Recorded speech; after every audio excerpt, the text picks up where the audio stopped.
Good morning po guys. Dito po kami ngayon sa Baguio. So, kararating lang po namin. Siguro mga 10, anong oras? 10 a.m. Morning po. Nag-try po kami umakyat sa sa tuktok. So, Mirador. Tara guys. Tara, samahan niyo ako.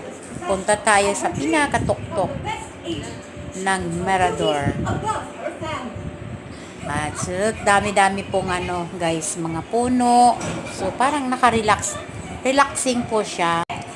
Napagka-relaxing po siya. Try nyo guys. Punta tayo. Tara na! Medyo nihinga lang po guys.